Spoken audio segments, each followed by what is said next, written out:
இன்றைக்கு பொதுக்காலத்தின் 15ஆம் வாரம் ஜூலை மாதம் 15ஆம் தேதி திங்கட்கிழமை. இன்று புனித பொனவெந்தூர் ஆயர் மறை வல்லுனர் அவருடைய நினைவு விழா.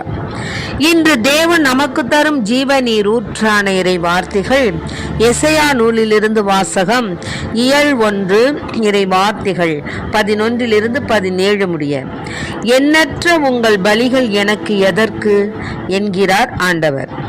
ஆட்டுக்கிடாய்களின் எரிபலிகளும் கொழுத்த விலங்குகளின் கொழுப்பும் எனக்கு போதும் என்றாகிவிட்டன. காளைகள், ஆட்டுக்குட்டிகள், வெள்ளாட்டு கிடாய்கள் இவற்றின் இரத்தத்திலும் எனக்கு நாட்டமில்லை. நீங்கள் என்னை வழிபட என் திருமுன் வரும்போது இவற்றையெல்லாம் கொண்டு வந்து என் கோவில் முற்றத்தை மிதிக்க வேண்டும் என்று கேட்டது யார்? இனி காணிக்கைகளை வீணாக கொண்டு வர வேண்டாம். நீங்கள் காட்டும் தூபம் எனக்கு அருவருப்பையே தருகின்றது.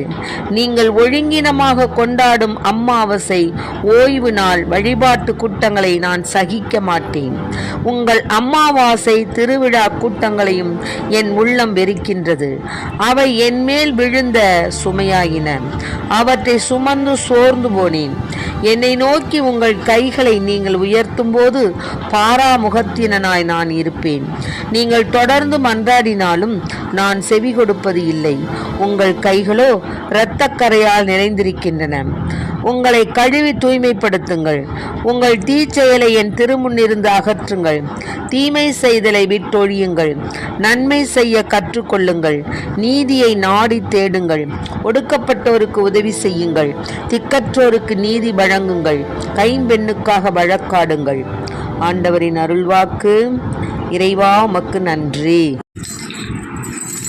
என் ஆத்துமம் ஆண்டவரை புகழ்கின்ற வேலை இது. என் அவரினிலே மகிழ்கின்ற வேலை இது. என் ஆத்துமம் ஆண்டவரை புகழ்கின்ற வேலை இது. என் அவரினிலே மகிழ்கின்ற வேலை இது. அன்பின் தேவனவர் தினம் அவர் குரல் கேட்டிடுவேன். இரக்கத்தின் கடவுளவர் அவர் இதயத்தில் வாழ்ந்திடுவேன். அவர் அருகினிலே நான் இருப்பேன். தினம் அவர் வழிதனிலே நான் நடப்பேன். அவர் வழிதனிலே நான் நடப்பேன். என் ஆத்துமம் ஆண்டவரை புகழ்கின்ற வேலை இது. என் அவரினிலே மகிழ்கின்ற நேரம் இது. நீதியின் மன்னரவர் அவர் நிழலினில் வாழ்ந்திடுவேன். மகிழ்ச்சியின் நிறைவும் அவர் என் மனதினை மீட்டிடுவேன். அவர் அருகினிலே நான் இருப்பேன். தினம் அவர் வழிதனிலே நான் நடப்பேன். அவர் வழிதனிலே நான் நடப்பேன். என் ஆத்துமம் ஆண்டவரை புகழ்கின்ற வேலை இது. என் அவரினிலே மகிழ்கின்ற வேலை இது. மகிழ்கின்ற வேலை இது. மகிழ்கின்ற வேலை இது.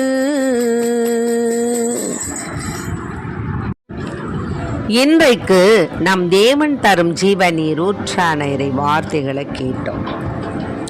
எசையா நூல்ல ஆண்டவர் சொல்றாரு, எண்ணற்ற உங்கள் பலிகள் எனக்கு எதற்கு? ஆமா, நம்முடைய உள்ளம் கள்ளமும் கபடுமாய் நம்முடைய சகோதரர்களை மன்னிக்காம அப்படியே ஒரே குப்பையும் கூழுமாய் இருக்க இதயத்தை வச்சுக்கிட்டு நீ போய் எதுக்கு பலி செலுத்துற? தேவையில்லைப்பா உன் பலி. ஆட்டுக்கிடாய்களின் எரிபலிகளும் கொழுத்த விலங்குகளின் கொழுப்பும் எனக்கு போதும் என்றாகிவிட்டன. காளைகள், ஆட்டுக்குட்டிகள், வெள்ளாட்டுக்கிடாய்கள் இவன் இரத்தத்தில் எனக்கு நாட்டம் கிடையாது. இதெல்லாம் எனக்கு தேவையில்லையா? இதெல்லாம் யார் கேட்டா? நீங்கள் என்னை வழிபட என் திருமுன் வரும்போது இவற்றையெல்லாம் கொண்டு வந்து என் கோவில் முற்றத்தை மிதிக்க வேண்டும் என்று கேட்டது யார்?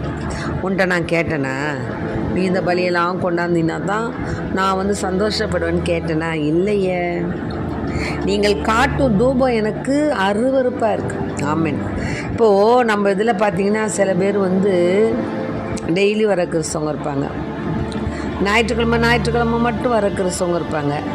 இன்னும் சில பேர் திருநாவுக்கு மட்டும் வர கிறிஸ்தவங்க இருப்பாங்க. அதாவது கிறிஸ்துமஸ், ஜனவரி, அந்த கோயில் திருநாள், அதுக்கு மட்டும் வர கிறிஸ்தவங்க இருப்பாங்க. கேட்டால் என்ன போங்க, எனக்கு என்ன வேலை, நான் போகிறேன் வரேன், எங்கள் வீட்டுக்காரு பாவம் கஷ்டப்பட்டு வேலை செஞ்சுட்டு வர்றாரு, அவருக்கு நான் அதை செய்யணும் இதை செய்யணும், நான் எப்படி கோயிலுக்கு வர முடியும்? இப்படியாக உன் ஆத்துமத்துக்கு நீ கணக்கு கொடுக்கணும்.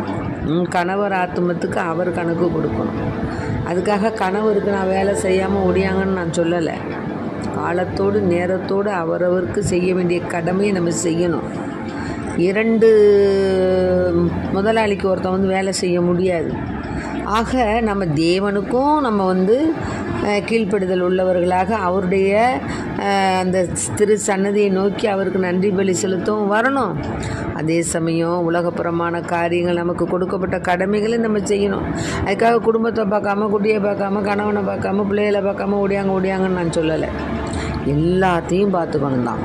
அவள் தான் கெட்டிக்காரி, அவள் தான் ஞானத்தின் ஆவி உடையவள்.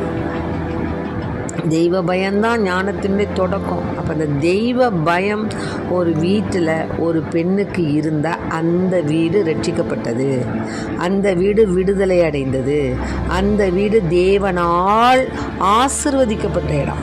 ஆமென். ஆக ஒரு வீட்டில் பெண்ணானவள் அந்த வீடை எப்படி வச்சிருக்கணும்? அதற்கு வேண்டிய அத்துணை காரியங்களையும் அவள் செய்து, தேவனுக்கு ஏற்புடைய காரியங்களை செய்து, தேவனுக்கு பிரியமான காரியங்களை செய்து, தன்னுடைய கணவருக்கும் பிள்ளைகளுக்கும் செய்ய வேண்டிய கடமைகளை செய்து, தானும் அந்த தெய்வ பயத்தோடு வாழ்ந்து ஊழியம் செய்து தேவனுக்காகவே வாழக்கூடிய பெண் தான் ஞானத்தின் ஆவி உடையவள். ஆமென். அதை தான் இங்கே சொல்கிறாங்க.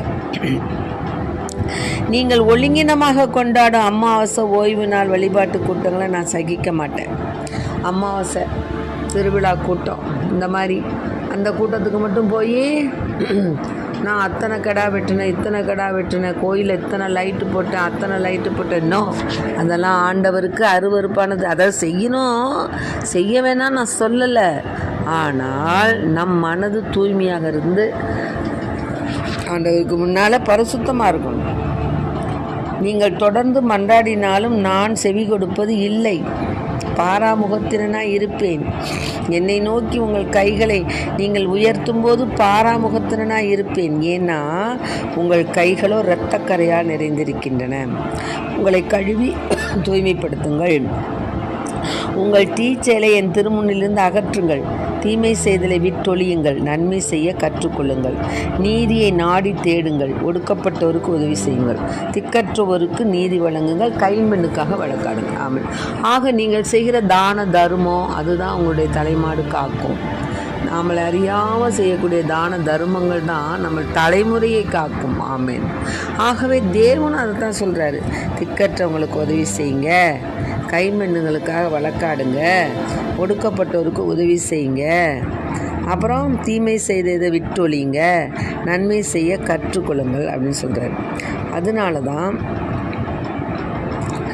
திருப்பாடல் 50 கூறப்பட்டுவது போல, தம் வழியை செம்மைப்படுத்துவோர் கடவுள் தரும் மீட்பை கண்டடைவர். ஆமென். தன்னுடைய வழியில் என்ன செய்யணும்? செம்மைப்படுத்துவோம். நாம் போகக்கூடிய வழி நேரிய பாதையாக இருக்கணும். அப்படி நேரிய பாதையில் நம்ம சென்றோம் என்றால் நமக்கு எந்த துன்பமும் வராது. அப்படியே துன்பம் வந்தால் கூட தேவன் என்ன பண்ணுவார்? உன் கால் கல்லில் மோதாதபடி உன்னை தாங்குவார், தப்புவிப்பார். ஆமென். அதனால் அதே மாதிரி திருப்பாடல் 48:1 சொல்லப்பட்டது போல் கடவுள் தம் நகரை எந்நாளும் நிலைத்திருக்க செய்வார். கடவுள் உன் குடும்பத்தை எந்நாளும் நிலைத்திருக்க செய்வார். ஆமென். இது நான் உறுதியாக சொல்கிறேன். நீ கடவுளை அவருக்கு செய்ய வேண்டிய அந்த நன்றி பலி, தோத்திர பலி இதெல்லாம் செய்து இறைவனுக்கு ஏற்புடைய பிள்ளையாக நீ வாழ்ந்தால் நொறுங்குண்ட நெஞ்சம்தான் நீ ஆண்டவருக்கு செலுத்தக்கூடிய திருப்பலி. ஆக நீ நொறுங்குண்ட நெஞ்சுண்டவனாக உன் பாவங்களுக்காக மன்னிப்பு கேட்டு இறைவனிடத்தில் நீ மன்னிப்பு பெற்று நீ தேவனுக்காக வாழும் பொழுது என்ன ஆவ? நீ கடவுள் தம் நகரை என்னால் நிலைத்திருக்க செய்வார். உன் குடும்பத்தை நிலைத்திருக்க செய்வார். உன் பிள்ளைகளை நிலைத்திருக்க செய்வார். உன் பிள்ளைகளுக்கு நல்ல எதிர்காலத்தை கொடுப்பார். உன் கணவருக்கு நல்ல வேலை வாய்ப்பை கொடுத்து உன் குடும்பத்திற்கு சமாதானத்தையும் சந்தோஷத்தையும் கொடுப்பார். உன் குடும்பத்தில் வறுமை வராது, நோய்கள் வராது, பிணிகள் அண்டாது, தீமைகள் ஓடோடி போகும். நீ நினைத்த காரியங்கள் நடக்கும். நீ போகின்ற வழி செம்மையுள்ளதாக இருக்குமானால் உனக்கு இத்தகைய ஆசீர்வாதங்கள் கிடைக்கும்னு சொல்கிறார். அதனால தான் அன்பான பிள்ளைகளை, நான் உலகிற்கு அமைதி கொணர வந்தேன் என எண்ண வேண்டாம், அமைதியே அல்ல வாளையே கொணர வந்தேன்னு சொல்கிறார் ஒரு இடத்துல. அதனால் நாம் தேவனுக்கு ஏற்புடைய பிள்ளைகளாக வாழ்ந்து இயேசு தம் 12 சீடருக்கும் அறிவுரை கொடுத்து அவர்களை பக்கத்து ஊர்களில் கற்பிக்கவும் நற்செய்தி அறிவிக்கவும் அவர்களுக்கு போதித்தது போல் நாமும் நற்செய்தியை அறிவிக்கவும் நம்மால் என்ற ஞான காரியங்களை செய்யவும் ஞான குழந்தைகளை நல்ல ஒரு பயிற்சிவிக்கவும் நம்முடைய பேர குழந்தைகளை பிள்ளைகளை நல்ல முறையில் ஞானத்தின் ஆவியோடு அவர்கள் தொடர்ந்து அந்த தேவனை பற்றி கொள்ளவும் இப்படியாக பல நன்மையான காரியங்களை செய்து தேவனுக்கு ஏற்புடைய பிள்ளைகளாக வாழ்வோம், வளர்வோம். Praise the Lord. மரியே வாழ்க.